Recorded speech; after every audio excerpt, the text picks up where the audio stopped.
Suami tega menurunkan aku dari mobil dalam kondisi hamil besar. Ia berencana menyingkirkanku di tengah hutan agar bebas menikahi gundiknya.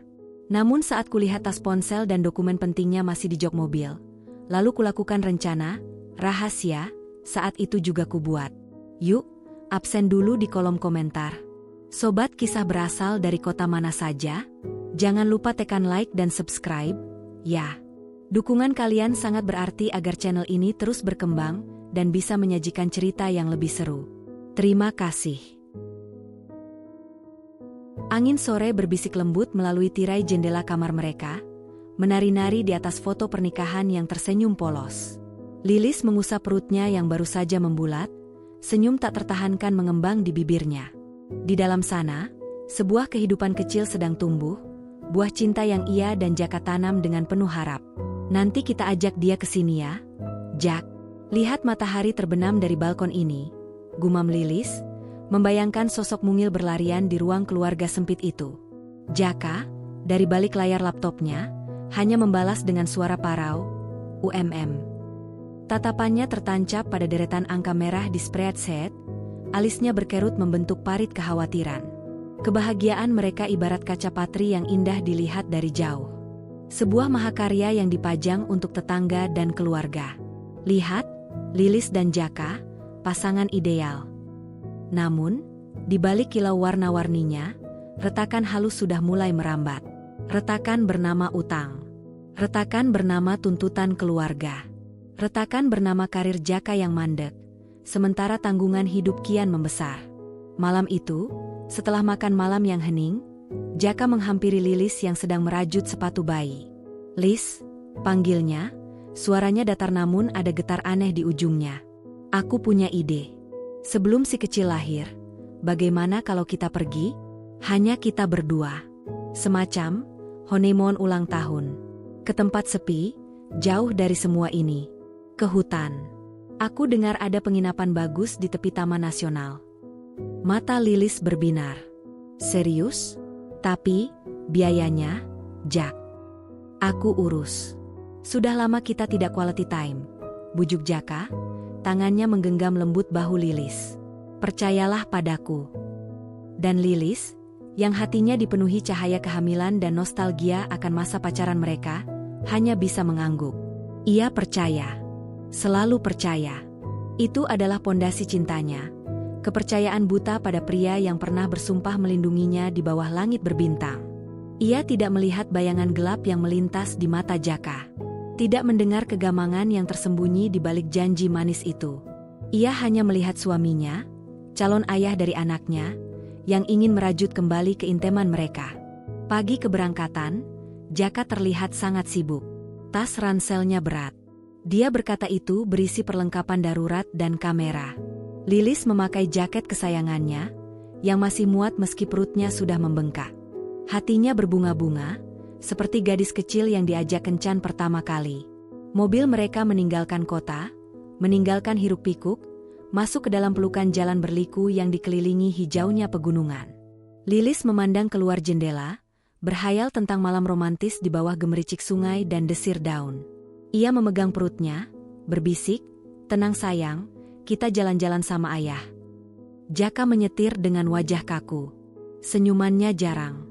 Dia berkata dia lelah. Lilis mengusap pundaknya, mencoba menghangatkan suami yang tiba-tiba terasa dingin. Mereka melaju lebih dalam, lebih jauh, hingga aspal berganti kerikil, lalu tanah. Suara burung dan jangkrik menggantikan klakson mobil. Ponsel Lilis kehilangan sinyalnya satu persatu. Kok semakin jauh? Jak? Penginapannya di mana? Tanya Lilis, sedikit cemas. Sebentar lagi. Tempat ini spesial, jarang orang tahu, jawab Jaka singkat. Matanya menatap lurus ke jalan setapak di depan, menghindari kontak mata dengan istrinya. Hutan mulai menutup mereka rapat-rapat. Cahaya matahari tersaring oleh kanopi daun, meninggalkan cahaya keemasan yang redup dan bergerak-gerak. Suasana yang seharusnya damai, mulai terasa mencekik bagi Lilis. Lilis tak tahu bahwa perjalanan ini bukanlah sebuah awal dari petualangan romantis. Ini adalah awal dari sebuah pengkhianatan yang akan mengubur hidup lamanya, dan memaksa seorang wanita yang hamil untuk belajar bernapas kembali di tengah rimba yang tak mengenal ampun. Mobil pick-up tua mereka akhirnya berhenti di sebuah dataran kecil, dikelilingi pepohonan raksasa yang menjulang seperti penjaga purba. Suara mesin padam, meninggalkan kesunyian yang nyaring. Hanya desau angin dan kicauan burung yang tak terlihat. "Kita turun dulu, Liz. Aku mau cek lokasi berkemahnya," ucap Jaka, membuka pintu dengan gerakan cepat. Lilis mengikuti, tubuhnya agak kaku setelah duduk lama. Udara hutan yang segar dan beraroma tanah basah memenuhi paru-parunya. Ia memandang sekeliling dengan decak kagum yang mulai tercampur keraguan. Terlalu sepi, terlalu terpencil. "Jack, ini kok sepertinya bukan area berkemah umum? Tidak ada tanda apa-apa," gumam Lilis, tangannya secara naluriah melingkari perutnya. Jaka tidak menjawab. Dia berjalan ke bagian belakang mobil, membuka bak. Dia mengeluarkan ransel Lilis yang ringan, dan ranselnya sendiri yang masih terlihat berat. Lilis menghampiri, ingin membantu. Tiba-tiba, Jaka berbalik. Wajahnya yang biasanya hangat, sekarang seperti topeng batu. Dingin dan tak terbaca. "Liz," katanya, suaranya datar, memotong kesunyian. "Kita perlu bicara." "Bicara apa? Kenapa wajahmu seperti itu?" tanya Lilis, hati mulai berdebar tak karuan. Sebuah naluri purba, insting seorang ibu, mulai berteriak dalam dirinya. Jaka menarik napas panjang, matanya akhirnya menatap Lilis. Namun tak ada kehangatan di sana. Hanya sebuah kehampaan yang mengerikan. Aku tidak bisa lagi. Aku tidak sanggup. Dengan semua ini, dengan utang, dengan tekanan, dengan kehamilanmu. Kata-kata itu menggantung di udara, tajam seperti belati. Lilis terdiam, otaknya menolak memproses makna di balik ucapan suaminya sendiri. "Tidak sanggup dengan kehamilanku? Jaka, ini anak kita. Kau yang paling bersemangat di awal." "Aku salah. Aku tidak siap," hardik Jaka, suaranya meninggi penuh frustrasi. "Setiap hari aku tercekik. Kerjaanku hampir dipecat, hutang menumpuk, dan keluargamu terus menuntut. Mereka bilang aku tidak becus mengurusimu. Dan sekarang ada bayi? Apa yang bisa kuberi? Penderitaan?" Lilis terhuyung mundur, seolah ditampar. Air mata langsung membanjiri matanya. Jadi selama ini kau diam saja? Kau tidak bicara padaku? Kita suami istri, Jaka. Kita harusnya menghadapi ini bersama." "Bersama?" Jaka menertawakan pahit. "Tidak ada bersama lagi, Lilis. Aku lelah. Aku ingin bebas." Lilis menggigil, bukan karena udara dingin, tetapi karena kenyataan yang runtuh di depan matanya. Apa maksudmu?" Jaka mengangkat ransel beratnya dan melemparkan ransel kecil Lilis ke kakinya. "Maksudku, perjalanan kita berakhir di sini. Aku akan pergi. Kau, urus dirimu sendiri." "Jaka, jangan bercanda," teriak Lilis, suaranya pecah antara marah dan panik. "Ini bukan lelucon. Aku hamil. Kita di tengah hutan. Kau tidak bisa." "Aku bisa," potong Jaka dengan brutal. Matanya berpijar aneh, seperti orang yang sudah kehilangan akal sehat. "Ini untuk kebaikan kita berdua. Percayalah." "Baik, meninggalkanku di sini itu baik." Lilis menjerit, tangannya meraih lengan Jaka. Namun pria itu menyikutnya dengan kasar, membuat Lilis oleng. Jaka melangkah cepat ke mobil, membanting pintu. Mesin menyala dengan raungan yang memecah kesunyian. "Jaka, tolong. Jangan lakukan ini. Untuk anak kita." Lilis berlari, namun perutnya yang membesar memperlambatnya. Dia memukul-mukul kaca jendela mobil, air matanya mengalir deras. Di balik kaca, wajah Jaka tetap seperti batu. Dia melirik Lilis sekali lagi, tatapan kosong, tanpa penyesalan, tanpa cinta. Hanya sebuah keputusan dingin yang sudah dipatri mati. Kemudian, dengan menderu, mobil itu melaju. Melompat di atas bebatuan, membelah semak, dan menghilang di balik tikunan jalan setapak, meninggalkan segumpal debu dan seorang wanita hamil yang terduduk lunglai di tanah. Kesunyian kembali. Lebih pekat, lebih menusuk dari sebelumnya. Jeritan Lilis tenggelam dalam luasnya hutan yang tak peduli. Pengkhianatan itu tiba-tiba, kejam, dan sempurna. Ia ditinggalkan. Ditelan oleh kesendirian yang paling mengerikan, dengan sebuah kehidupan lain yang bergantung padanya di dalam rahimnya. Dunia Lilis berhenti berputar. Dan hutan, dengan segala misteri dan ancamannya, mulai menyapanya dengan dingin. Matahari mulai merangkak turun, menciptakan bayangan-bayangan panjang yang seperti jari-jari raksasa mencengkram tanah. Dingin mulai menyusup melalui jaket tipis Lilis. Dia masih terduduk di tempat yang sama, tanah basah meresap melalui celana jeansnya. Tubuhnya menggigil, tetapi bukan dari suhu. Gemetar itu berasal dari dalam, dari inti jiwanya yang baru saja dihancurkan. Pikiran-pikiran kacau berputar seperti badai di kepalanya. Kenapa? Apa kesalahanku? Apakah aku terlalu menuntut? Apakah ini mimpi? Setiap tanya hanya berujung pada bayangan wajah dingin Jaka saat meninggalkannya. Itu adalah gambaran yang akan terpatri selamanya dalam ingatannya. Desisan angin melalui daun-daun mulai terdengar, seperti bisikan-bisikan jahat. Setiap gemerisik di balik semak membuat jantungnya melompat ke tenggorokan. Insting bertahan hidupnya, yang lama tertidur dalam kenyamanan kehidupan kota, mulai terbangun dengan rasa sakit yang menyayat-nyayat. Dia harus bergerak. Duduk di sini berarti menunggu malam datang, dan bersama malam, akan datang penghuni-penghuni hutan yang lain. Dengan tenaga yang tersisa, Lilis berdiri. Lututnya terasa lembek. Dia mengambil ransel kecilnya, membukanya dengan tangan gemetar. Isinya menyedihkan, sebuah botol air mineral setengah isi, sebungkus biskuit tawar, handphone yang sudah no service, dompet berisi sedikit uang dan KTP, serta sebuah sweater. Tidak ada pisau, tidak ada senter, tidak ada korek api, tidak ada tali. Jaka telah merencanakannya dengan baik. Atau lebih tepatnya, dengan sangat buruk. Air mata Lilis sudah kering. Yang tersisa adalah sebuah kekosongan yang dalam, lalu diisi secara perlahan oleh sebuah tekad yang samar-samar. Tekad itu berasal dari gerakan kecil di dalam perutnya. Sebuah tendangan halus, lemah, namun nyata. Anaknya masih hidup, masih bergantung padanya. Mama di sini, bisiknya, suaranya serak. Mama akan berusaha. Kata-kata itu seperti mantra. Dia menenggak sisa air mineral, lalu memutuskan untuk mengikuti jalan tanah bekas jejak mobil. Itu satu-satunya petunjuk. Dia harus keluar dari hutan ini sebelum kegelapan total. Perjalanannya lambat dan melelahkan. Setiap langkah terasa berat. Akar-akar pohon seperti ingin menjerat kakinya. Duri-duri semak mencakar kulitnya. Napasnya mulai tersengal-sengal. Pikirannya tidak bisa fokus. Dia terus melihat bayangan Jaka di setiap batang pohon, mendengar suaranya di setiap desau angin. Pengkhianatan itu adalah hantu yang lebih menakutkan daripada binatang buas manapun. Saat langit berubah warna menjadi jingga tua, dia tiba di sebuah persimpangan. Jejak mobil menghilang. Di depannya, jalan bercabang dua, satu turun ke arah lembah yang terdengar aliran air, satu lagi naik ke punggung bukit.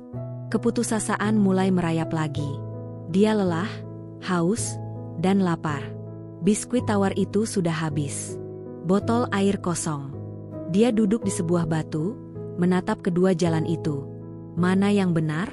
Salah pilih bisa berarti tersesat lebih dalam. Tiba-tiba, dari arah lembah, terdengar suara geraman rendah. Lilis membeku. Bukan suara angin.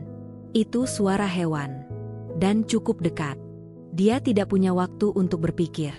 Instingnya menyuruhnya naik, menjauh dari sumber air yang mungkin juga menjadi tempat minum hewan pemangsa. Dengan sisa tenaga, dia memilih jalan menanjak.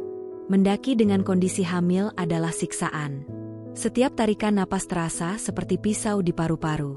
Kakinya bergetar. Tetapi suara geraman tadi, ditambah dengan semakin redupnya cahaya, memaksanya terus melangkah. Ketika kegelapan hampir sempurna, dia melihat sebuah bentuk gelap di tebing samping jalan. Sebuah lubang, sebuah gua kecil, apapun itu adalah satu-satunya perlindungan. Dia merangkak masuk.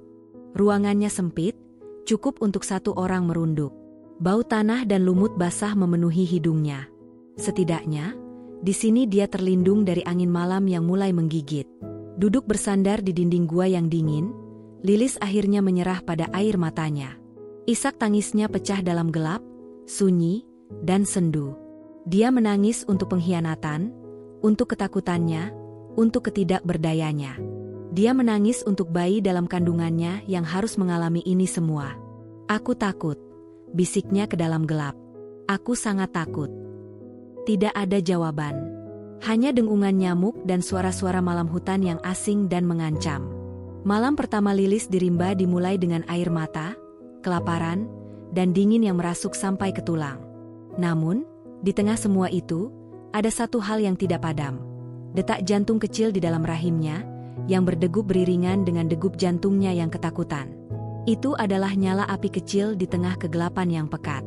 Sebuah alasan, satu-satunya alasan, untuk tidak menyerah sebelum fajar menyingsing. Fajar menyapa dengan warna kelabu pucat yang merembes melalui mulut gua. Lilis terbangun dari tidur yang tidak nyenyak, penuh mimpi buruk tentang kejadian kemarin. Tubuhnya pegal dan kaku. Rasa lapar menggerogoti perutnya dengan ganas. Bibirnya pecah-pecah. Dia harus mencari air. Itu prioritas utama. Ingatannya kembali pada suara aliran air dari arah lembah kemarin.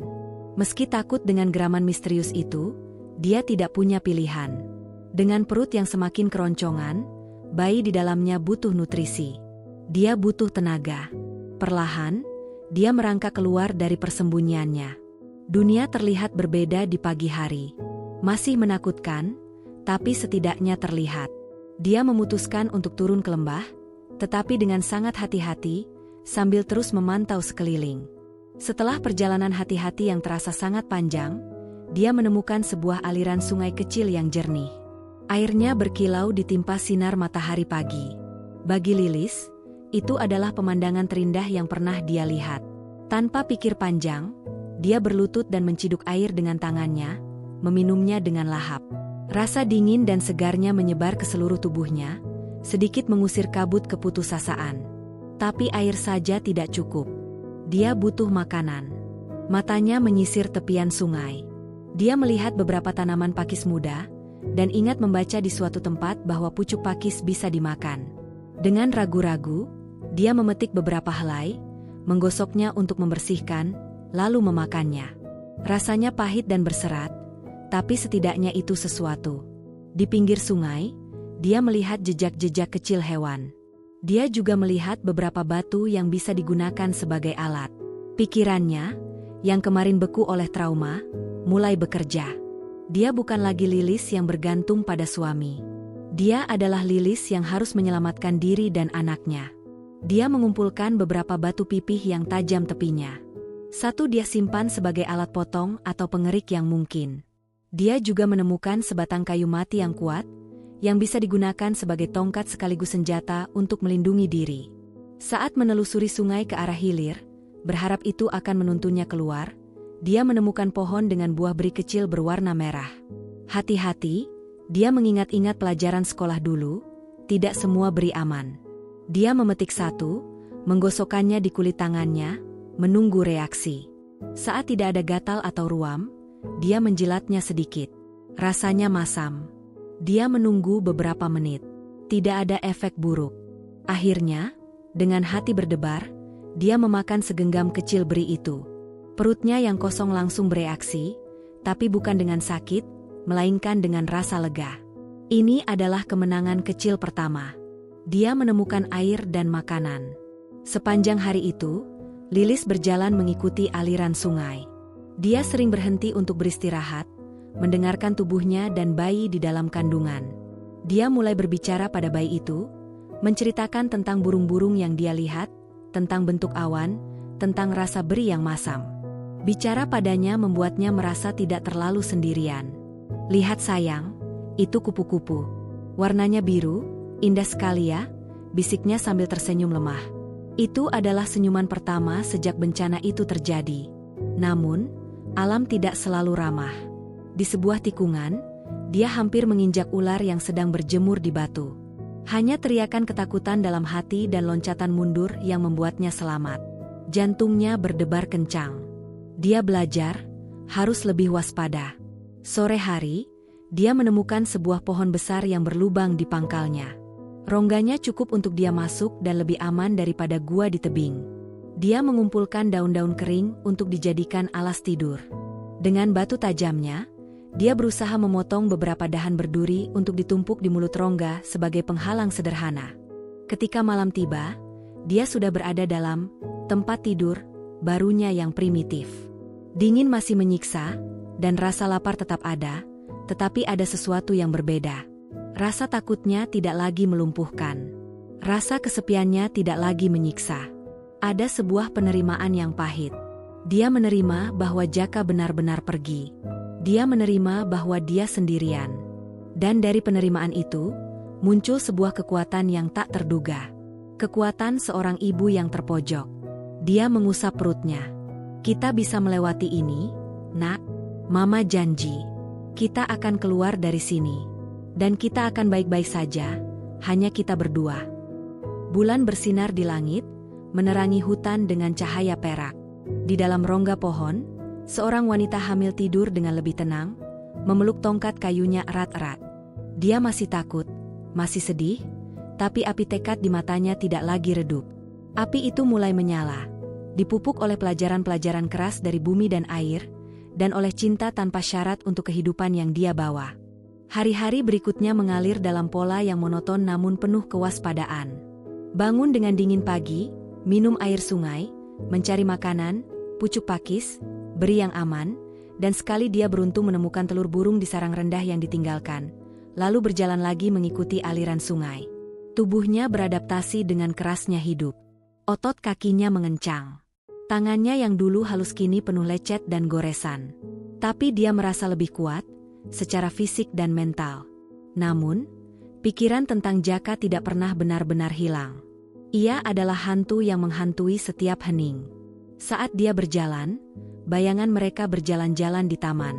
Saat dia lapar, ingatan akan masakan Jaka yang sederhana namun penuh kasih. Saat dia takut, kerinduan akan pelukan yang dulu memberinya rasa aman. Suatu siang, dia menemukan sebuah benda di balik semak, dekat sungai. Sebuah kaleng minuman ringan yang sudah penyok dan berkarat. Jejak manusia. Jantungnya berdebar kencang.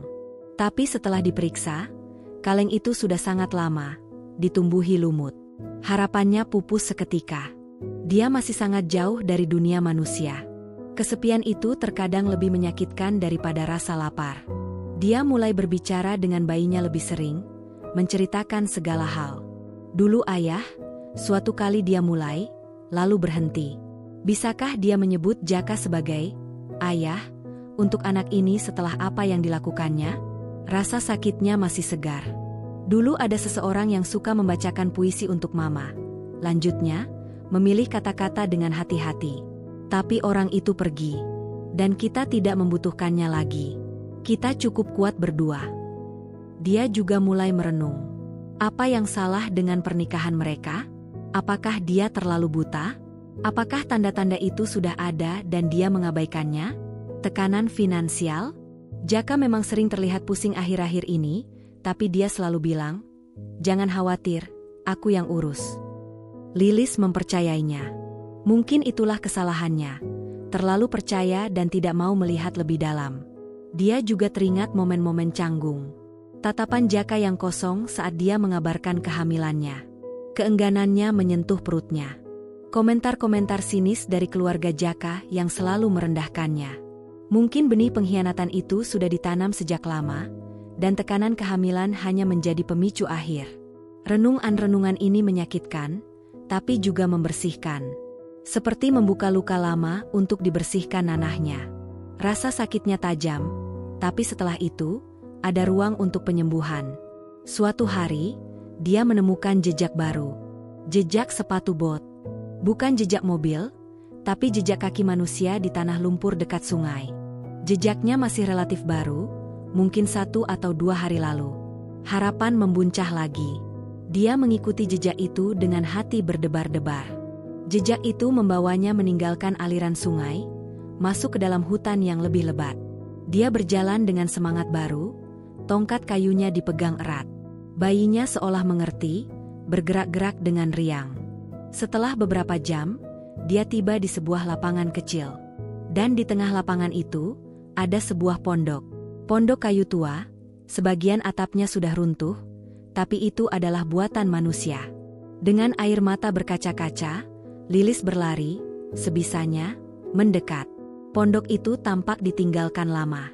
Tidak ada perabotan, hanya beberapa papan yang berserakan.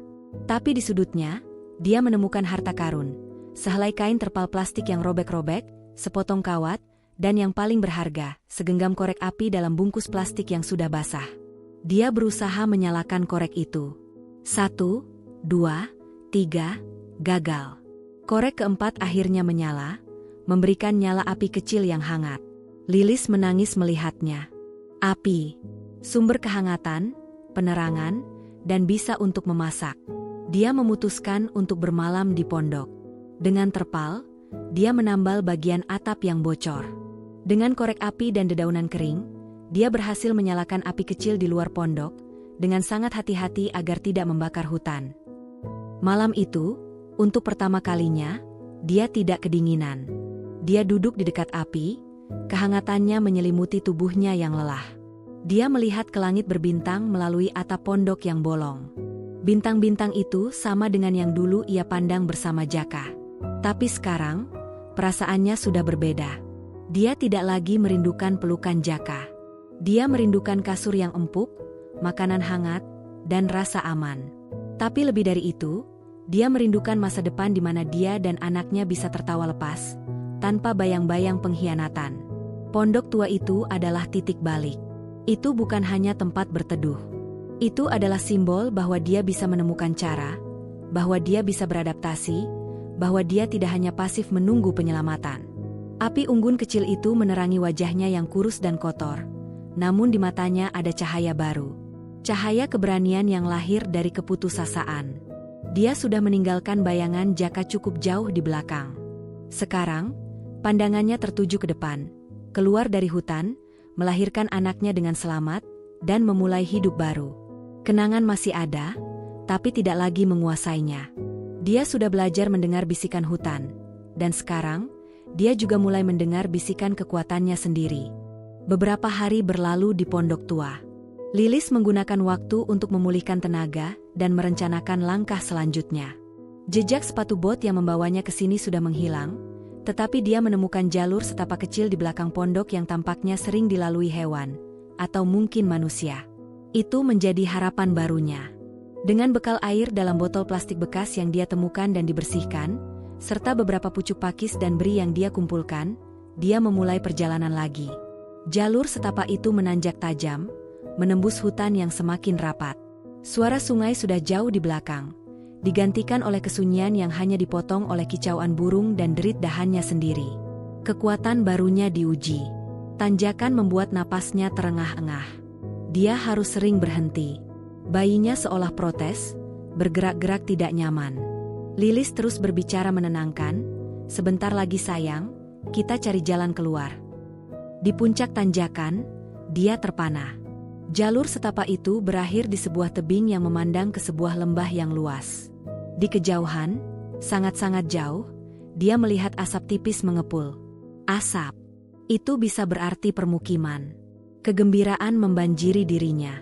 Dia hampir melompat kegirangan, tapi tiba-tiba, dari balik sebuah batu besar di tepi tebing, muncul seorang laki-laki. Lilis terkesiap, menggenggam tongkat kayunya dengan erat. Laki-laki itu tua, mungkin 60-an, kulitnya hitam terbakar matahari, keriput, dan berselimut pakaian lusuh bertambal.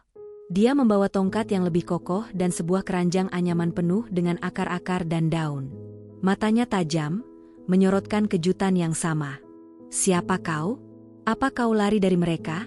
tanya orang tua itu, suaranya parau namun waspada. Bahasanya kasar, logat daerah yang kuat.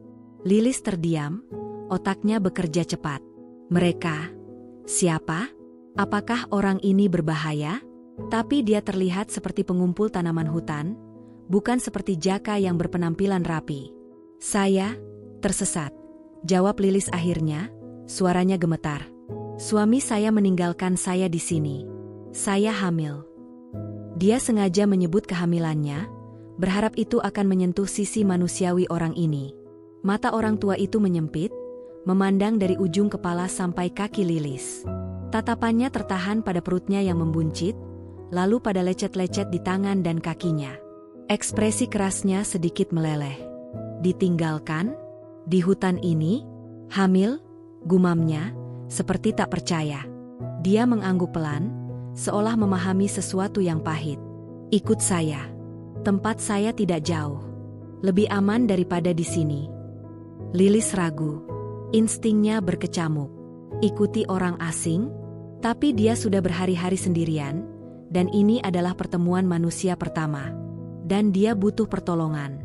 Siapa Bapak? Tanya Lilis hati-hati. Mereka panggil saya Kakek Ujang. Saya tinggal di sini, jaga hutan, kumpul tanaman obat. Dia menunjuk keranjangnya. Kau butuh makan. Dan itu, dia menunjuk perut Lilis. Butuh tenaga. Kebaikan dalam kata-katanya, meski sederhana, melelehkan pertahanan Lilis. Air mata lagi-lagi menggenang di matanya, kali ini karena lega. Dia mengangguk, tidak mampu berkata-kata. Kakek Ujang memimpin jalan, melalui jalur sempit di pinggir tebing yang membuat jantung Lilis berdebar kencang. Setelah sekitar setengah jam berjalan, mereka tiba di sebuah gubuk kayu yang lebih baik kondisinya daripada pondok sebelumnya. Gubuk itu berdiri di dekat sumber air kecil, dikelilingi kebun sederhana berisi tanaman-tanaman sayur. Di dalam, sederhana namun bersih. Ada tungku tanah liat, beberapa perlengkapan masak, dan tikar anyaman. Bau rempah-rempah dan kayu bakar memenuhi udara. Kakek Ujang menyuruh Lilis duduk, lalu menyuguhkannya air rebusan akar-akaran yang hangat dan sepotong ubi bakar. Makanan sederhana itu terasa seperti makanan terlezat di dunia bagi Lilis. Dia menyantapnya dengan lahap sambil menahan isak tangis. Sambil makan, kakek Ujang bertanya ceritanya. Lilis menceritakan segalanya, dari kebahagiaan palsunya, pengkhianatan Jaka, hingga perjuangannya sendirian di hutan. Orang tua itu mendengarkan dengan serius, tanpa menghakimi. Banyak laki-laki lemah di luar sana, gumam kakek Ujang saat Lilis selesai. Tapi kau kuat. Ibu selalu kuat untuk anaknya. Dia berhenti, lalu menatap Lilis dalam-dalam. Tapi hati-hati. Hutan ini punya banyak rahasia. Dan kadang, bahaya tidak datang dari binatang buas. Lilis mengernyit. Apa maksudnya, Kek? Kakek Ujang tidak langsung menjawab. Dia berjalan ke pintu, memandang ke arah lebatnya hutan. Ada orang-orang yang masuk sini, cari sesuatu yang bukan milik mereka. Lilin damar menyala kecil di atas meja kayu sederhana, memantulkan bayangan dua sosok pada dinding gubuk. Lilis duduk di atas tikar, perutnya yang membesar menopang mangkuk kayu berisi bubur hangat dari ubi dan sayuran hijau yang tak dikenalnya. Rasa gurih dan hangatnya menyebar ke seluruh tubuhnya yang lelah, sebuah kenyamanan yang hampir terlupakan. Kakek Ujang duduk di seberangnya, matanya yang tajam mempelajari tamu tak diundang ini dengan cermat, namun tak lagi waspada. Terima kasih, Kek, ucap Lilis, suaranya serak penuh rasa syukur. Ini sangat berarti. Makan saja. Kau butuh tenaga untuk 2 orang, jawab orang tua itu singkat, namun nada suaranya lembut. Gubuk ini aman. Sudah bertahun-tahun aku di sini, hutan ini seperti rumah. Tidak banyak yang tahu jalur ke sini. Lilis menghabiskan buburnya dalam diam, menikmati setiap suapan. Setelah selesai, dia memberanikan diri bertanya lebih jauh. Kakek berkata tadi, ada bahaya lain di hutan ini. Bukan hanya binatang buas. Maksud kakek, apa? Kakek Ujang menghela napas panjang, mengisi pipa tanah liat dengan tembakau kering. Asap tipis mengepul, membawa aroma tajam yang memenuhi ruangan kecil. Hutan ini luas, Nak. Tidak semua yang hijau ini hanya pohon dan hewan. Ada manusia juga.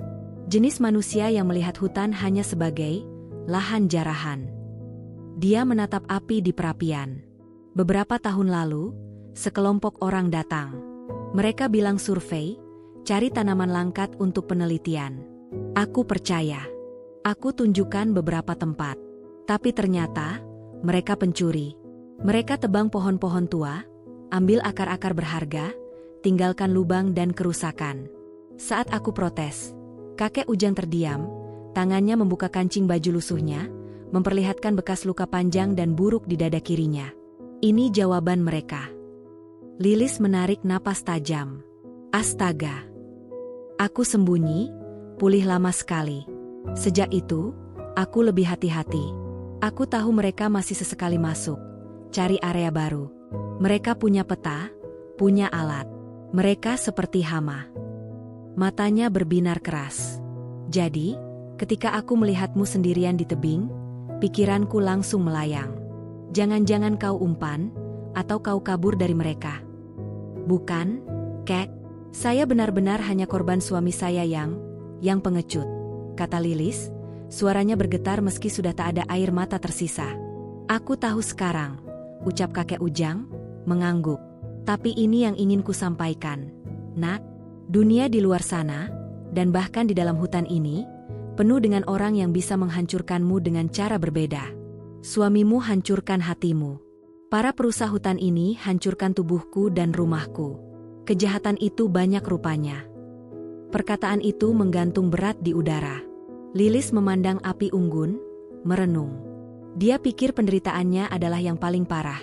Tapi ternyata, di balik kesunyian hutan ini, ada luka lain yang lebih tua dan lebih dalam. Lalu, mengapa kakek tetap tinggal di sini? Sendirian? Tanya Lilis. Senyap sejenak. Karena ini rumah.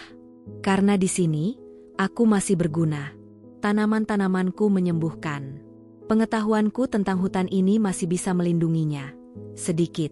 Dan, di sini, aku tidak perlu bertemu dengan mereka, manusia-manusia serakah di luar.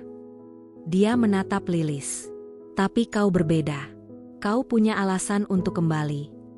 Lilis mengusap perutnya. Saya ingin anak saya lahir dengan selamat. Di tempat yang aman, dengan bantuan dokter. Itu benar. Kakek Ujang berdiri, mengambil sebuah bungkusan kain dari rak. Aku akan membantumu sampai ke jalan besar terdekat. Tapi tidak hari ini, atau besok. Kau perlu pulih lebih kuat. Dan, kita harus hati-hati. Jejakmu dari pondok tua ke sini mungkin bisa terlacak, jika mereka sedang beraktivitas di area ini. Rasa aman yang baru saja Lilis rasakan, sedikit ternoda oleh kewaspadaan baru. Tapi setidaknya, dia tidak sendirian. Dia punya seorang penjaga yang memahami bahaya yang tak terlihat. Hari-hari berikutnya dihabiskan Lilis untuk memulihkan diri di bawah perlindungan kakek Ujang. Dia belajar hal-hal baru yang tak ternilai.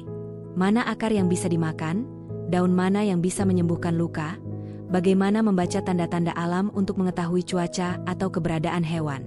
Pengetahuan kuno itu mengalir dari orang tua itu, diberikan dengan sederhana namun penuh makna.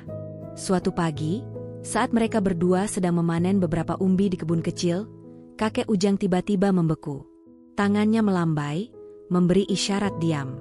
Lilis membeku, jantung berdebar kencang. Dari kejauhan, terdengar suara.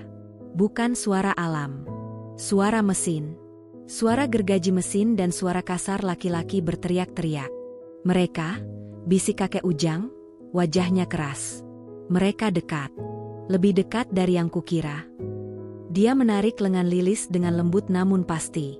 Ayo, kita masuk, tutup semua. Jangan bersuara. Mereka bergegas masuk ke gubuk. Kakek Ujang segera memadamkan api di dapur, menutup semua tirai pintu dan jendela yang terbuat dari anyaman bambu. Suara mesin dan teriakan semakin jelas, diselingi suara pohon tumbang yang membuat bumi bergetar. Lilis memeluk perutnya, ketakutan. Bayinya bergerak-gerak gelisah. Tenang, bisik kakek Ujang, matanya tetap mengintip melalui celah anyaman. Gubuk ini tersembunyi baik. Mereka biasanya hanya lewat di jalur tebang mereka, tidak menjelajah terlalu jauh ke dalam. Tapi hari itu sepertinya sial. Suara mesin tiba-tiba berhenti tidak jauh dari lokasi mereka. Terdengar suara langkah kaki dan suara orang berbicara. Cukup di sini. Kayu di area ini bagus. Bos bilang harus cepat. Jangan sampai ketahuan penjaga hutan yang bandel itu lagi. Ah, orang tua gila itu, kalau ketemu lagi, kita habisi saja. Keringat dingin mengalir di pelipis Lilis. Dia menatap kakek Ujang. Wajah tua itu tetap tenang. Namun genggamannya pada tongkat kayu mengeras, hingga buku-buku jarinya memutih. Tiba-tiba, seekor anjing peliharaan para penebang, yang tidak mereka ketahui adanya, mulai menggonggong dengan ganas di dekat gubuk. Suara langkah kaki mendekat. Ada apa, Bau? Cari apa? Mungkin ada babi hutan, Bang? Ayo cek. Siapa tahu bisa buat lauk malam. Kakek Ujang bergerak cepat. Dengan bisikan terburu-buru, dia mendorong Lilis ke sebuah bagian lantai di sudut gubuk yang tersembunyi oleh lemari kayu. Di sini, ada ruang bawah tanah kecil. Masuk. Jangan bersuara apapun. Dengan gemetar, Lilis membuka pintu jebakan yang tersamarkan itu dan merangkak masuk ke ruang gelap dan sempit di bawah lantai. Kakek Ujang segera menutupnya, mendorong lemari kayu kembali ke atasnya. Tidak lama kemudian, pintu gubuk dibanting terbuka. Beberapa hari berlalu di pondok tua. Lilis menggunakan waktu untuk memulihkan tenaga dan merencanakan langkah selanjutnya. Jejak sepatu bot yang membawanya ke sini sudah menghilang, tetapi dia menemukan jalur setapak kecil di belakang pondok yang tampaknya sering dilalui hewan, atau mungkin manusia. Itu menjadi harapan barunya. Dengan bekal air dalam botol plastik bekas yang dia temukan dan dibersihkan, serta beberapa pucuk pakis dan beri yang dia kumpulkan, dia memulai perjalanan lagi. Jalur setapak itu menanjak tajam, menembus hutan yang semakin rapat. Suara sungai sudah jauh di belakang, digantikan oleh kesunyian yang hanya dipotong oleh kicauan burung dan derit dahannya sendiri. Kekuatan barunya diuji. Tanjakan membuat napasnya terengah-engah. Dia harus sering berhenti. Bayinya seolah protes, bergerak-gerak tidak nyaman. Lilis terus berbicara menenangkan, "Sebentar lagi sayang, kita cari jalan keluar." Di puncak tanjakan, dia terpana. Jalur setapak itu berakhir di sebuah tebing yang memandang ke sebuah lembah yang luas. Di kejauhan, sangat-sangat jauh, dia melihat asap tipis mengepul. Asap. Itu bisa berarti permukiman. Kegembiraan membanjiri dirinya. Dia hampir melompat kegirangan, tapi tiba-tiba, dari balik sebuah batu besar di tepi tebing, muncul seorang laki-laki. Lilis terkesiap, menggenggam tongkat kayunya dengan erat. Laki-laki itu tua, mungkin 60-an, kulitnya hitam terbakar matahari, keriput, dan berselimut pakaian lusuh bertambal. Dia membawa tongkat yang lebih kokoh dan sebuah keranjang anyaman penuh dengan akar-akar dan daun. Matanya tajam, menyorotkan kejutan yang sama. "Siapa kau? Apa kau lari dari mereka?" tanya orang tua itu, suaranya parau namun waspada. Bahasanya kasar, logat daerah yang kuat. Lilis terdiam, otaknya bekerja cepat. "Mereka? Siapa? Apakah orang ini berbahaya?" Tapi dia terlihat seperti pengumpul tanaman hutan, bukan seperti jaka yang berpenampilan rapi. "Saya tersesat," jawab Lilis akhirnya, suaranya gemetar. "Suami saya meninggalkan saya di sini. Saya hamil." Dia sengaja menyebut kehamilannya, berharap itu akan menyentuh sisi manusiawi orang ini. Mata orang tua itu menyempit, memandang dari ujung kepala sampai kaki Lilis. Tatapannya tertahan pada perutnya yang membuncit, lalu pada lecet-lecet di tangan dan kakinya. Ekspresi kerasnya sedikit meleleh. "Ditinggalkan? Di hutan ini? Hamil?" gumamnya, seperti tak percaya. Dia mengangguk pelan, seolah memahami sesuatu yang pahit. "Ikut saya. Tempat saya tidak jauh. Lebih aman daripada di sini." Lilis ragu. Instingnya berkecamuk. Ikuti orang asing? Tapi dia sudah berhari-hari sendirian, dan ini adalah pertemuan manusia pertama. Dan dia butuh pertolongan. "Siapa Bapak?" tanya Lilis hati-hati. "Mereka panggil saya Kakek Ujang. Saya tinggal di sini, jaga hutan, kumpul tanaman obat." Dia menunjuk keranjangnya. "Kau butuh makan." Dan itu, dia menunjuk perut Lilis. "Butuh tenaga." Kebaikan dalam kata-katanya, meski sederhana, melelehkan pertahanan Lilis. Air mata lagi-lagi menggenang di matanya, kali ini karena lega. Dia mengangguk, tidak mampu berkata-kata. Kakek Ujang memimpin jalan, melalui jalur sempit di pinggir tebing yang membuat jantung Lilis berdebar kencang. Setelah sekitar setengah jam berjalan, Mereka tiba di sebuah gubuk kayu yang lebih baik kondisinya daripada pondok sebelumnya. Gubuk itu berdiri di dekat sumber air kecil, dikelilingi kebun sederhana berisi tanaman-tanaman sayur. Di dalam, sederhana namun bersih. Ada tungku tanah liat, beberapa perlengkapan masak, dan tikar anyaman. Bau rempah-rempah dan kayu bakar memenuhi udara. Kakek Ujang menyuruh Lilis duduk, lalu menyuguhkannya air rebusan akar-akaran yang hangat dan sepotong ubi bakar. Makanan sederhana itu terasa seperti makanan terlezat di dunia bagi Lilis. Dia menyantapnya dengan lahap sambil menahan isak tangis.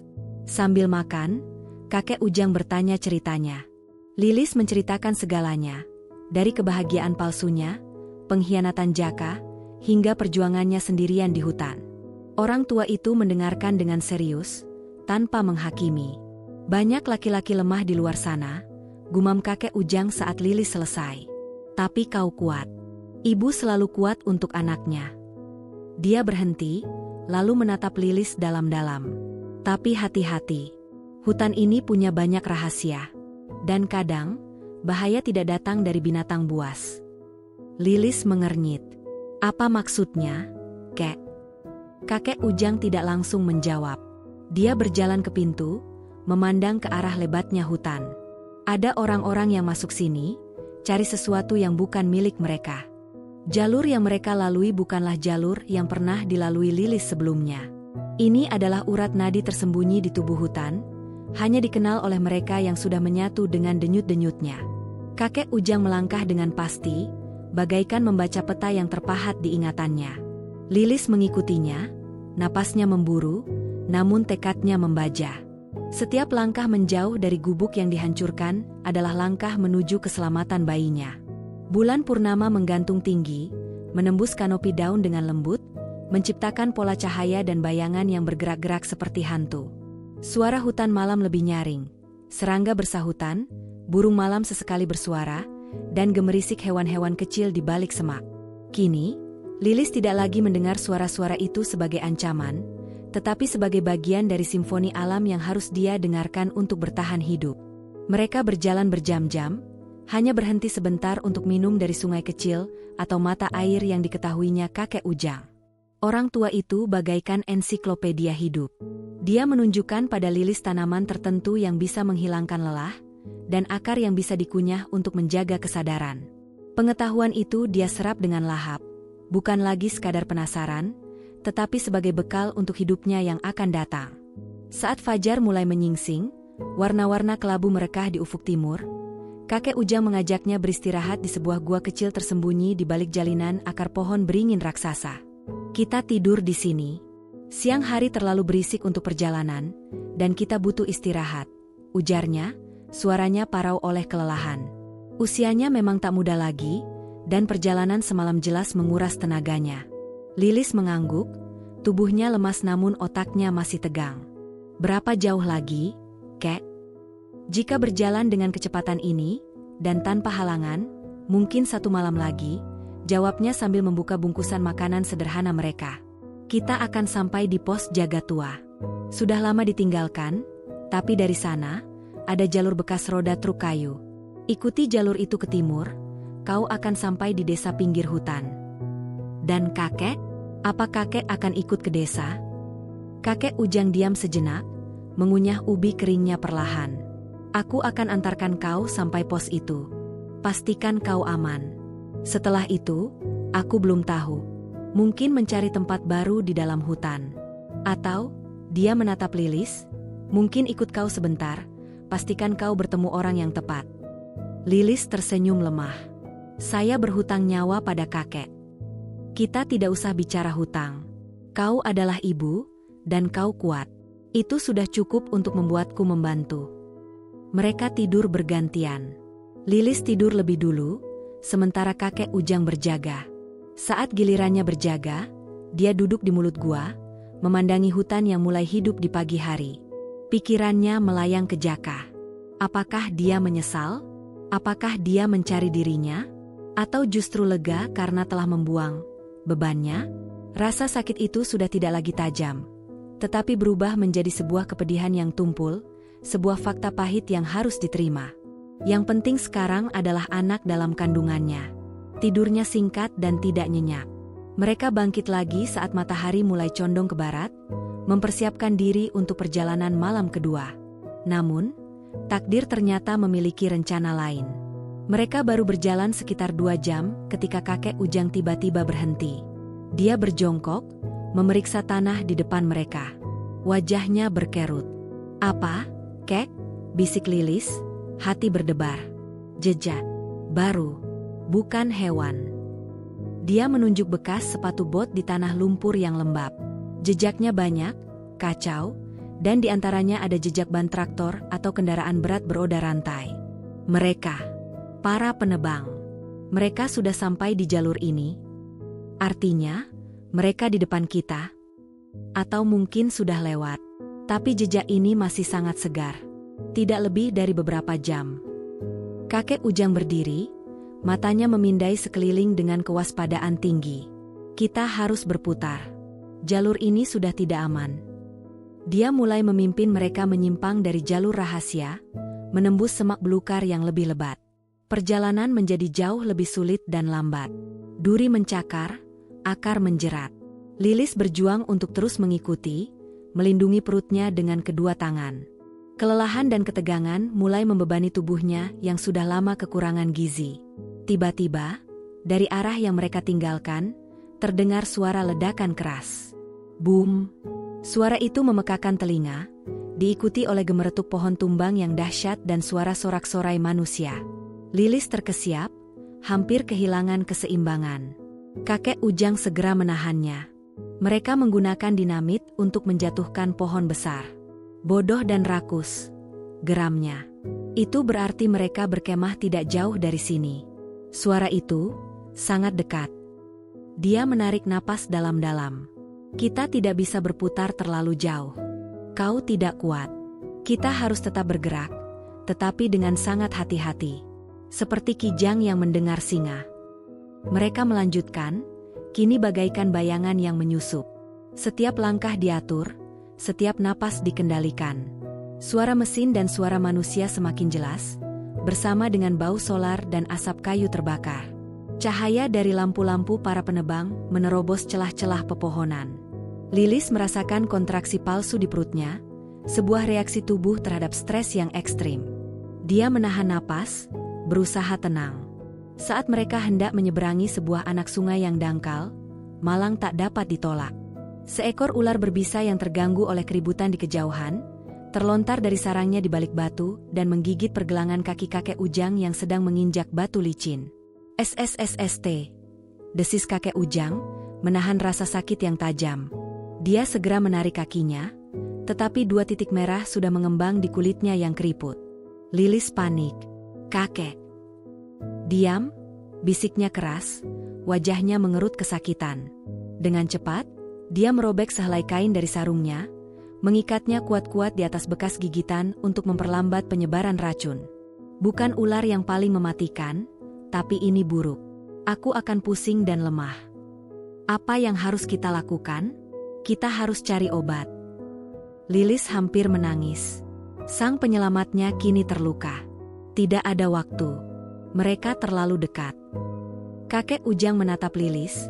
Matanya berkaca-kaca namun penuh ketegasan. "Dengarkan. Ikuti arah bintang utara. Terus ke utara. Kau akan menemukan sebuah batu besar seperti kepala macan. Di belakangnya, ada turunan curam. Turunilah. Di bawahnya adalah pos penjaga tua itu. Kau harus sampai sendiri." "Tidak. Saya tidak bisa meninggalkan kakek." "Kau harus." Suara kakek Ujang mendesak. Namun lemah. "Racun mulai bekerja. Aku hanya akan memperlambatmu. Kau dan anakmu adalah yang terpenting. Ingat, tujuanmu adalah batu kepala macan. Utara." Dia merogoh sakunya, memberikan pada Lilis kantong kecil berisi sisa makanan dan korek api yang dilapisi plastik. "Ambil ini. Pergi. Sekarang." "Tapi kakek." "Lilis. Pergi." Hardiknya dengan sisa tenaga, suaranya parau penuh keputusan final. "Jadilah ibu yang kuat. Selamatkan anakmu. Itu adalah balas jasamu padaku." Air mata Lilis mengalir deras. Dia melihat wajah orang tua itu yang mulai pucat, namun matanya masih menyala dengan sebuah perintah yang tak terbantahkan. Dia tahu dia benar. Dia tahu ini adalah pengorbanan. Perpisahan dengan kakek Ujang terasa seperti luka baru yang terbuka di atas luka lama.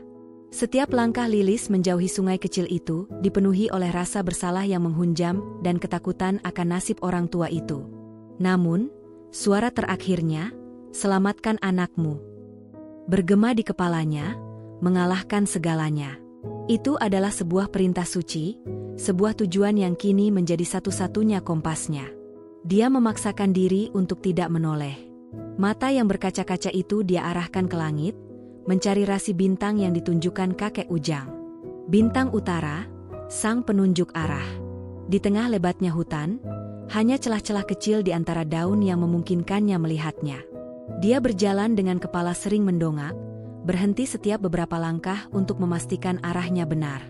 Perjalanan menjadi lambat dan melelahkan secara mental. Stres dan kelelahan fisik mulai menunjukkan dampaknya. Kontraksi palsu lebih sering datang, perutnya terasa kencang dan tidak nyaman. Dia harus sering berhenti, bersandar pada pohon, menarik napas dalam-dalam sambil membelai perutnya. "Tahan, sayang. Sebentar lagi, kita hampir sampai," bisiknya berulang kali, seolah lebih untuk meyakinkan dirinya sendiri. Malam semakin larut. Suara para penebang liar sudah jauh di belakang, namun kekhawatiran akan hewan buas atau bahaya lain tetap ada. Tongkat kayunya yang sekarang sudah seperti bagian dari tangannya, dia pegang dengan siap siaga. Saat fajar mulai menampakkan warna jingga pucat di langit timur, mata Lilis yang sudah perih hampir tak percaya. Di kejauhan, dari balik rimbunan pohon, sebuah bentuk gelap dan masif menjulang. Sebuah batu raksasa, dan dari sudut pandangnya, bentuknya memang mirip seperti kepala macan yang sedang mengaum, dengan dua tonjolan seperti telinga dan bagian cekung yang menyerupai mata dan mulut. "Batu kepala macan," gumamnya, air mata kelegaan mengalir deras. Dia menemukannya, kemenangan kecil di tengah keputusasaan yang besar. Dengan energi yang seolah muncul dari sumber terakhir, dia menyusuri sisa jarak menuju batu itu. Batu itu lebih besar dari yang dia bayangkan, setinggi rumah 2 lantai, ditutupi lumut dan tanaman merambat. Dia berjalan mengitarinya, mencari bagian belakangnya yang disebut kakek Ujang. Dan di sana, tersembunyi di balik semak belukar yang lebat, ada sebuah celah. Bukan hanya celah, tetapi sebuah mulut jalan yang menurun tajam, seperti lereng curam yang tertutup vegetasi. Jalannya licin oleh lumut dan daun basah. Lilis terduduk di depan lereng itu, tubuhnya gemetar hebat. Dia sangat lelah. Otot-otot kakinya bergetar, kepalanya pening. Dia makan sisa ubi terakhir dari kantong pemberian kakek Ujang, meneguk air dari botol plastiknya yang sudah hampir kosong. Dia harus turun. Tapi kondisi tubuhnya saat ini sangat berisiko. Dia merogoh kantong itu lagi. Selain makanan, jarinya menyentuh sesuatu yang kecil dan keras. Dia mengeluarkannya. Sebuah pisau lipat kecil, berkarat tapi masih tajam. Pasti milik kakek Ujang, sengaja atau tidak, dimasukkan ke dalam kantong untuknya. Pisau itu memberinya keberanian tambahan. Dengan pisau itu, dia memotong beberapa batang tanaman merambat yang kuat, menganyamnya dengan kikuk menjadi sebuah tali sederhana yang mungkin bisa membantu menahan tubuhnya saat turun. Dia mengikatkan satu ujungnya pada sebuah akar pohon besar yang kokoh di tepi lereng. Kemudian, dengan hati-hati yang ekstrim, dia mulai menuruni lereng curam itu. Badannya membelakangi jurang, tangan mencengkeram akar-akar pohon dan talinya yang sederhana, kaki mencari pijakan. Batu-batu kecil dan tanah longsor mengiringi setiap langkahnya. Dia bergerak sangat pelan, melindungi perutnya dengan seluruh kesadarannya. Sepanjang turunan, satu hal yang mengusik pikirannya. Bagaimana nasib kakek Ujang? Apakah dia selamat? Atau apakah ular dan para penebang liar telah mengakhirinya? Rasa sakit karena kemungkinan itu hampir membuatnya limbung. Tapi dia ingat pesannya. Selamatkan anakmu. Itu adalah misinya sekarang. Dan untuk itu, dia harus hidup. Setelah perjuangan yang terasa seperti abad, kakinya akhirnya merasakan tanah yang datar. Dia sampai di dasar. Di depan matanya, tersembunyi di balik pepohonan, berdiri sebuah bangunan kayu tua yang hampir runtuh. Pos penjaga tua. Bangunan itu kecil, atapnya sebagian sudah ambrol, dindingnya miring. Tapi bagi Lilis, itu adalah istana. Itu adalah tanda peradaban. Tanda bahwa dia hampir keluar. Dia mendekat dengan hati-hati. Pos itu jelas sudah ditinggalkan lama. Tidak ada tanda kehidupan. Dia mendorong pintu yang sudah reot, yang langsung bergerak dengan lenguhan. Di dalam, gelap dan berdebu. Ada meja roboh, kursi patah, dan lemari besi yang sudah karatan. Di sudut, ada sebuah tungku kecil. Yang paling penting, di lantai, ada sebuah kaleng bekas yang mungkin dulu berisi makanan, dan beberapa helai koran tua yang sudah lapuk dan menjadi sarang serangga. Lilis masuk, menutup pintu sebisanya. Rasa aman yang semu menyelimutinya. Dia jatuh terduduk di lantai berdebu, kehabisan tenaga. Dia sudah sampai. Tapi apa artinya? Dia masih sendirian, di tengah hutan, meski kini punya atap di atas kepala. Dia memeriksa sekeliling dengan sisa tenaga. Di lemari besi yang terbuka, dia menemukan harta karun tak terduga. Sebotol kecil air mineral yang masih tersegel setengah, dan, tangannya gemetar, sebuah senter tua dengan baterai yang lemah namun masih menyala. Cahaya kuningnya yang redup menerangi ruangan kecil itu bagaikan matahari. Dia juga menemukan sehelai jas hujan plastik yang robek-robek, dan beberapa paku. Dengan senter itu, dia melihat lebih jelas. Ada peta sederhana yang tergantung di dinding, sudah pudar dan dimakan rayap, tetapi garis besarnya masih terbaca. Peta kawasan Taman Nasional. Dan di sana, dengan jelas, ada tanda, pos tua, ini, dan sebuah garis putus-putus menuju ke arah desa sederhana di tepi hutan. Harapan itu membuncah lagi, lebih kuat dari sebelumnya. Dia punya petunjuk visual sekarang. Dia tahu harus kemana. Dengan senter di mulut, dia menggunakan pisau kecil dan jas hujan untuk membuat sebuah tempat tidur darurat di sudut ruangan yang paling kering. Dia menutupi dirinya dengan sisa jas hujan, mencoba menghangatkan tubuhnya yang menggigil. Malam kedua di pos tua itu dilaluinya dengan perasaan campur aduk. Lega karena telah menemukan tujuan yang jelas. Cemas karena perjalanan belum berakhir. Dan sedih yang mendalam, karena di setiap keheningan, dia melihat bayangan kakek Ujang yang tersenyum getir. Dia menyalakan senter, melihat peta itu lagi. Desa sederhana. Nama yang sederhana, penuh harap. Dari pos tua ini, menurut peta, perjalanan ke desa itu adalah 1 hari berjalan mengikuti bekas jalur truk kayu. Esok pagi, dia akan memulai perjalanan terakhirnya. Dengan petunjuk peta, dengan senter, dengan pisau kecil, dan dengan tekad yang telah ditempa oleh pengkhianatan, kesendirian, dan pengorbanan. Sebelum tidur, tangannya menelusuri perutnya. Bayinya bergerak lembut, seolah mengatakan, "Aku masih di sini, Mama." Besok, bisik Lilis ke dalam gelap, suaranya parau namun penuh keyakinan baru. "Besok kita pulang." Pulang. Kata itu terasa aneh di lidahnya. Dia tidak punya rumah untuk kembali. Tidak ada suami yang menunggu. Tapi dia punya sebuah tujuan, melahirkan anaknya dengan selamat. Dan itu adalah rumah yang cukup untuk diperjuangkan. Di bawah bayangan batu macan yang bisu, di dalam pos tua yang lapuk, seorang wanita menemukan kembali arti kata pulang. Bukan ke sebuah tempat, tetapi ke sebuah keadaan di mana cinta dan keselamatan berada. Keadaan itu, dia wakili untuk anaknya. Fajar di pos penjaga tua terasa berbeda. Bukan lagi fajar yang disambut dengan ketakutan akan kesendirian atau kejaran, melainkan sebuah fajar yang diwarnai oleh sebuah peta harapan yang terbentang samar di dinding kayu yang lapuk. Sinar matahari pertama menyelinap melalui celah-celah papan, menari-nari di debu yang beterbangan. Lilis bangkit dari tempat tidur daruratnya, tubuhnya masih pegal dan berat, namun di dadanya ada denyut baru. Sebuah ritme tekad yang mantap. Dia mempelajari peta itu sekali lagi dengan cermat, menggunakan senter yang cahayanya semakin redup. Jalur bekas roda truk kayu dimulai tepat di belakang pos, menelusuri tepi sebuah sungai kecil sebelum berbelok ke timur menembus hutan sekunder. Desa sederhana. Titik akhir perjalanan panjangnya. Dia menyiapkan diri.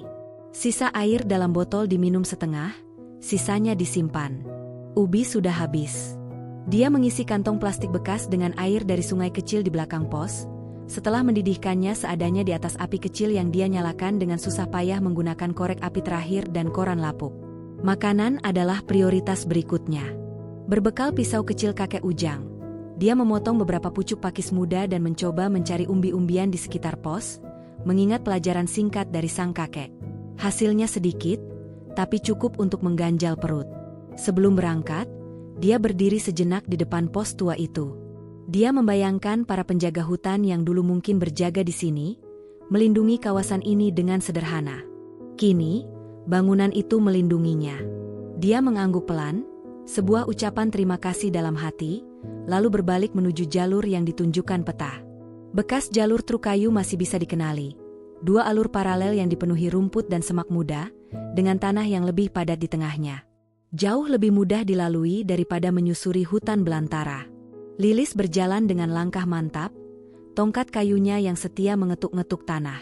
Senter redup itu dia simpan, untuk digunakan hanya jika benar-benar perlu. Perjalanan di jalur ini memberi ruang bagi pikirannya untuk bernapas. Pikiran-pikiran itu tidak lagi dipenuhi bayangan jaka yang mengerikan, atau ketakutan akan binatang buas. Sekarang, pikirannya diisi oleh rencana. Apa yang akan dia lakukan saat tiba di desa? Carilah puskesmas atau bidan. Minta tolong. Lalu, telepon orang tua. Rasa malu dan takut akan penghakiman sempat menyergapnya. Tapi dia cepat-cepat mengusirnya. Dia adalah korban. Dia tidak punya alasan untuk malu. Yang penting adalah anaknya. Bayinya seolah merasakan kegelisahan itu, bergerak-gerak aktif. Lilis mengusap perutnya. Tenang, sayang. Mama janji, kita akan aman. Mama akan cari cara untuk kita. Suaranya sendiri, penuh keyakinan, mengejutkannya. Di tengah hutan ini, setelah segalanya, dia menemukan suara itu. Suara seorang ibu yang tidak akan pernah menyerah. Sepanjang perjalanan, dia beberapa kali harus berhenti karena kontraksi palsu yang lebih kuat. Dia duduk, bernapas dalam-dalam, menunggu sampai rasa tak nyaman itu berlalu. Dia mulai menghitung jarak antara kontraksi itu, takut kalau ini tanda persalinan dini. Tapi kontraksi itu tidak teratur, dan perlahan mereda setelah dia beristirahat. Tubuhnya masih bertahan. Sore hari, tanda-tanda kehidupan mulai muncul. Jejak sepeda motor di tanah. Sampah plastik yang tersangkut di semak, yang dulu dia benci, kini menjadi penanda peradaban yang menyenangkan. Lalu, dia mendengar suara yang paling indah dalam beberapa pekan terakhir. Kokok ayam. Jantungnya berdebar kencang. Dia mempercepat langkah, meski kakinya sudah seperti batu. Jalur mulai menanjak, dan di puncak tanjakan itu, pemandangan itu terbentang. Di sebuah lembah di bawahnya, dikelilingi oleh sawah dan kebun, berkelompok beberapa puluh rumah sederhana. Asap mengepul dari beberapa cerobong. Sebuah jalan tanah lebar membelah desa. Ada orang berjalan, anak-anak berlarian, seekor kerbau merumput. Desa sederhana. Lilis terdiam. Tubuhnya gemetar bukan karena lelah, tetapi karena luapan emosi yang tak terbendung. Air mata mengalir deras, tanpa suara. Dia berhasil. Dia sampai di tepian. Dia tidak langsung turun. Dia duduk di sebuah batu di pinggir jalan, memandangi desa itu seperti memandangi sebuah mimpi. Dia butuh waktu untuk menenangkan diri, untuk menyusun kata-kata, untuk menata kembali dirinya yang lusuh dan penuh luka sebelum bertemu manusia lagi. Setelah beberapa lama, dengan napas yang dalam, dia berdiri dan mulai berjalan menuruni jalan menuju desa. Langkahnya pelan, penuh hormat dan sedikit takut.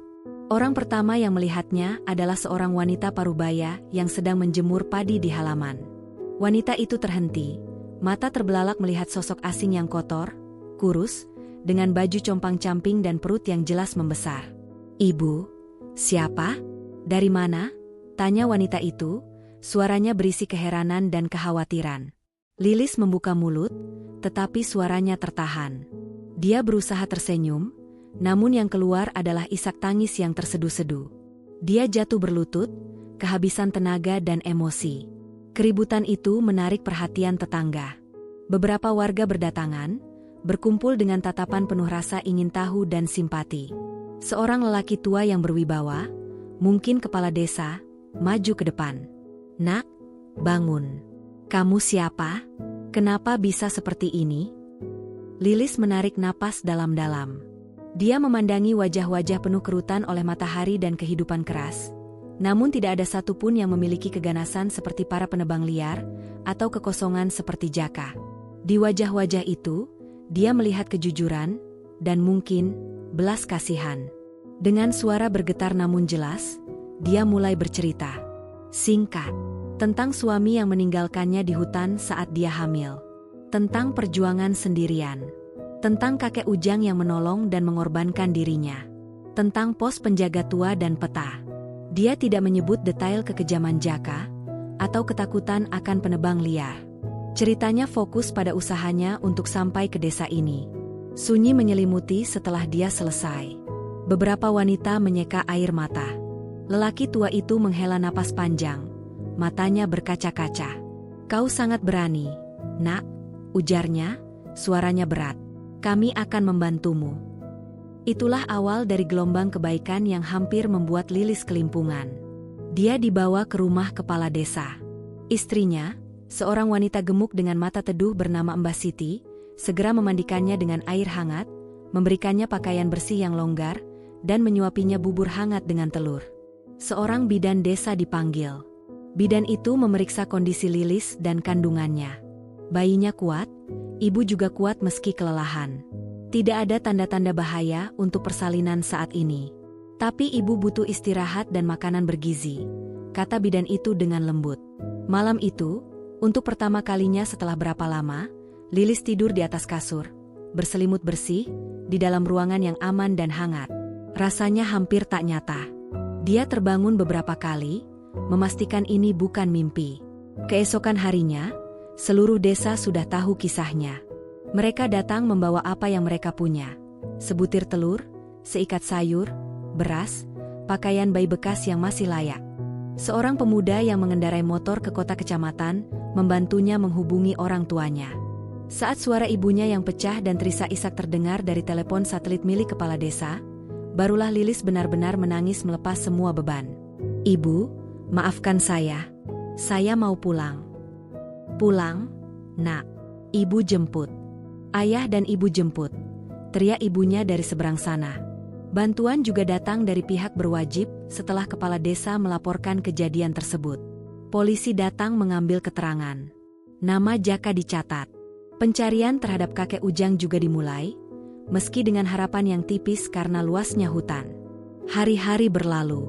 Lilis tinggal bersama Mbah Siti, pulih perlahan. Wajahnya mulai berisi, senyumnya mulai muncul, meski di matanya tetap ada kedalaman yang tidak ada sebelumnya. Sebuah kedalaman yang hanya dimiliki oleh mereka yang telah melihat sisi tergelap kehidupan dan berhasil berjalan keluar. Suatu sore, duduk di beranda melihat anak-anak desa bermain, Mbah Siti duduk di sampingnya. "Apa yang akan kau lakukan setelah bayi lahir, Nak?" Lilis memandangi perutnya, lalu ke kejauhan di mana batas hutan tampak sebagai garis hijau samar. "Saya akan membesarkan anak saya dengan baik. Mengajarkannya untuk kuat dan baik hati. Seperti kakek Ujang." Dia berhenti sejenak. "Dan saya ingin, suatu hari nanti, ketika saya sudah kuat, kembali ke hutan itu. Mencari tahu nasib kakek Ujang. Dan mungkin, membantu melindungi hutan itu, sedikit saja. Sebagai terima kasih." Mbah Siti mengangguk, memegang tangan Lilis. "Kau sudah menemukan jalanmu." Benar.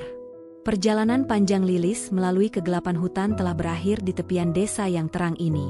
Namun, ini bukan akhir. Ini adalah awal dari sebuah perjalanan yang berbeda.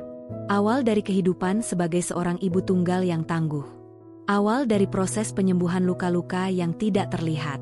Awal dari sebuah misi baru, menghidupi cinta yang tulus dari kakek Ujang dan kekuatan yang dia temukan dalam dirinya sendiri. Dia memandangi perutnya, merasakan tendangan penuh semangat dari bayinya. "Kita sudah keluar, sayang," bisiknya. "Sekarang, kita akan mulai hidup." Dan di balik desa, hutan tetap berdiri, luas dan misterius. Menyimpan rahasia, menyimpan luka, tetapi juga menyimpan kenangan tentang seorang wanita yang berjalan sendirian, dan seorang kakek yang pengorbanannya mengubah sebuah keputusasaan menjadi sebuah awal yang penuh harap. Lilis mungkin telah meninggalkan hutan, tetapi hutan, dan segala pelajarannya, tidak akan pernah meninggalkannya. Ia telah menjadi bagian dari dirinya yang baru, lebih kuat, lebih bijak, dan siap untuk melangkah ke babak berikutnya, membawa cahaya yang ditemukannya di tengah gelapnya rimba.